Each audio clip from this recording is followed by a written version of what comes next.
This is Marquise Williams, former UNC quarterback that started the trend of throwing the U down. And you're listening to I Listen to Tar Heel Podcast and Talk to Taylor. Welcome in, Mike Ryan. What is... The studio is Carolina Blue? What are you... Was that actually Marquise Williams? Yes, I went through my Rolodex. I was thinking, can I get Mac Brown? Probably not. Can I get Coach Fedora? Probably not. But I know, who do you hate more than anybody else in the world? That's a good shout. Well, man, okay. Let's do that. Let's have fun with this because this is very clearly a troll. You have me in a Carolina Blue studio. Even my notes are Carolina Blue. All right, the people that I hate the most associated with North Carolina football. Yep. I actually don't mind North Carolina basketball that much because Miami's had the upper hand in that one recently. Yeah. All right. So I'll put together that list. But what are you looking to achieve here other than troll me? I just love to preview college football. This is a huge matchup. You guys kind of ruined the hype going into this matchup. Should have been a top 15 matchup.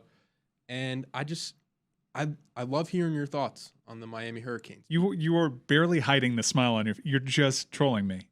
It's all right. No trolling Okay, at all. no, I'm entering a slaughterhouse. This is my first time ever actually going to Chapel Hill. And I hope you have a great time. Yeah, we'll go to He's Not. We'll get a blue cup. What is that? It's like a wonton container almost, but it's filled with beer. It's probably like 2.5 beers. I'm not drinking beer. But it's an iconic cup. Because of the Ozempic. I hate what college football does to me because the Dolphins. Yeah, I love the Dolphins. You're being very awkward. Because I know how happy it makes Billy. He's being very happy. Isn't he being awkward? Panthers because I know how happy it makes Roy. Mm-hmm. And I hate the person that I become on college football Saturdays. You seem super intense right now. Am I on between two ferns? What is happening right now? Taylor, you're being like mad weird. Marquise Williams, just spoiler alert, is number one. How are you feeling going into this matchup against North Carolina? Like all the excitement that I should have had for it went out the window when a combination of things happened. Let's just say that on Saturday. That I'm sure as you were watching it, you were familiar with it. You've had a survive and advance game already this season against Appalachian State, where Mac Brown said we're not playing them anymore, flatly.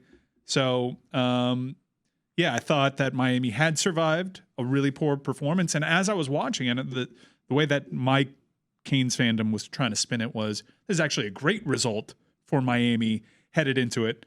That was provided that it was a win. Right? Not the embarrassing fashion that Miami lost it, but the way that the game went down, where the offense in terms of yardage was still very dominant. The defense totally dominated that game. I'm still confused as to how Miami lost that game. But as I was experiencing it, I was like, this is actually a good performance because it was a rat poison week. They came off a bye. They were kind of feeling themselves. They get punched in the mouth a little bit, scared a little bit, don't lose, and then they get to head into this monster matchup against North Carolina and know that they have to tighten stuff up. I guess what's good for Miami is that point remains. They're coming now off of a terrible, embarrassing loss, and they need this win in the worst way, but everyone's pointing to what happened against Georgia Tech as something that could potentially lose a team. Your season can totally slide now, and if you look at the schedule, I mean, these are very clearly winnable games for Miami's opponents. And I'm worried headed into this game now because how can you not be after the week that I've had personally that it hasn't ended. It's very raw still. What I'm worried about from Carolina's perspective, because I do get a different sense with this North Carolina team. They played 4 Power 5 opponents. They beat them all by double digits. They're playing really great football right now on both sides of the ball. But what I'm interested in seeing is that the challenge for North Carolina is that this is the best offensive line that North Carolina's played up to this point in Miami, and this is the best defensive line that North Carolina has played up until this point. But the thing on North Carolina's side is that they do have a quarterback as good as Drake May, and that Miami... No, they don't. Miami does not have a quarterback as good as Drake May. Yes, correct. No. That North Carolina Drake May is considerably better than North Carolina has the quarterback advantage, but Miami hasn't seen a quarterback as good as Drake May. That's what I meant to say. Yeah, well, Connor Wegman, I think I rate Connor Wegman quite a bit. I think he's going to be a star in the NFL. We've seen what's happened to Texas A&M's season, although they've been really competitive and encouraging. If you were doing the transitive property thing, Max Johnson is nowhere near the quarterback that Connor Wegman was, and he was avoiding pressure left and right. They got away with a ton of holds. But Miami's defensive line pressure, for all the acclaim, and yeah, I agree with you, this is probably the best defensive line that you've gone up against. They're not getting the sacks. They're not finishing the plays off. They're causing trouble, and their defense has been dominant. They were dominant against Georgia Tech, but they're not getting home. Akeem Mesidor's injury is a big part of that. But are you still trolling me with all of this? Or are we actually talking? We're talking ball. I feel like, is someone going to zoom in? No, I don't have anybody. Is like Ryan Switzer going to zoom in? The second person who threw the U down in that game. Yeah, he's on the list. That was a game. I was on that 2015 team. You mentioned it earlier in this week. Yeah, we don't make enough about you actually played college football. Yeah, I practiced. But you practiced. I practiced. You didn't play. Yeah. But you were on some good teams, which is why you didn't play. Yeah. You could have played on some shit teams. And I tore my ACL my senior year. Oh, so that was part of it. But the mindset of that team going into that season was like, we know we're super talented. We lost to South Carolina in the opener, and then kind of rebounded from there. But going into that Miami game, we kind of had the mindset like, hey, we know we're going to destroy them. We're less worried about the game plan. And in our meetings, we were like, hey, if you guys score, throw it down. It's a cool rivalry. I mentioned it earlier on the show today that it was one of the positives that was born out of Miami being forced in this whole Tobacco Road conference. Is there's a nice rivalry there, primarily because of what your buddy Marquise did with the U down. It's my top 5 list. We'll get to my top 5 list of Tar Heels I can't stand. But the games generally have not been blowouts. There's a couple of blowouts that you can point to. On Miami side, there was like a Thursday night game that they got revenge for what happened the previous year. Clearly, and you'll see in my top 5 how I honor the one that had an Orange Bowl bid on the line in that COVID season of 2020. But for the most part, these games go down to the wire. It doesn't really matter if a team is entering that game considerably better or higher ranked than the other. These games are always pretty close. And for me, my main takeaway outside of that is how awful the fans are to us. North Carolina fans? Yeah, they're terrible with the U down thing. I really blame you for something that has taken hold of college football. I think horn sound was happening before the U was down, and I find that disrespectful too. It's just a big middle finger to people. How disappointed were you when you found out that the Golden Canes trip this year was to North Carolina? Well, I was disappointed because I wanted it to be at Temple, even though I'm sure I'll enjoy Chapel Hill far more than I enjoy Philadelphia, but I haven't been on a road game, and this actually suits you quite well. When I go to see Miami on the road, they haven't won since 2017. I haven't been on the road for a Miami Hurricanes win since Malik Rozier found Langham in the end zone against FSU. So it's been a minute. And I wanted the Golden Canes trip that comes with my considerable donations to the University of Miami program to come with the side of a dub. And I wanted the Temple game to be that game. But it wasn't, and it's this North Carolina game, and it's going to be fun. Again, I'm sorry that our coach didn't kneel the ball because it could have been a lot more fun. But it's a slaughterhouse regardless, right? Slaughterhouse game, we're going to get killed. And Drake May is the greatest thing that ever happened, and we don't even have a chance, right? Can't disagree with any of those points. Right. And speaking of other things that you haven't seen yet, you haven't seen Mario Cristobal win a home game in conference play. In conference 0-5. play, yeah. Yeah, that's true. Lucy and Jess in our college football group chat put that stat in, and I didn't see a lot of home wins anyways last year, so it makes sense that they didn't win inside the conference. But yeah, well, that's good news for me actually, because this one's on the road. Yeah, and that you guys are having your fun, huh? I am going, and you are a nice guy, Taylor. You're not that much of a troll, and I think I went light on you when the Heat beat the Knicks. If your North Carolina Tar Heels lose this game, look at me. Yeah. I'm going to be awful to you. Nonstop. I've said this is the biggest week of my life. Yeah, nonstop. I will not let you forget this. I'm pissed. I'm pissed at everybody. I'm going to take it out on you if we win. If we win. It's a big if, though. We're considerable underdogs, right? Do we have anything on the line for this? Do you want to make a bet? Yeah, I'll make a bet. I just shook my head yes for the audio audience. Yeah. What do you want to do? I'm willing to wear a Miami Hurricanes helmet around for an entire day. Morning. Wake up. No, your embarrassment needs to be tenfold because you're not actually an on-camera member of the Dan Le Batard Show. Whatever. Like you walking around with a Canes helmet doesn't actually embarrass you. Well, I want you to wear a North Carolina helmet if North Carolina wins. I'll do like a whenever you get back from LA.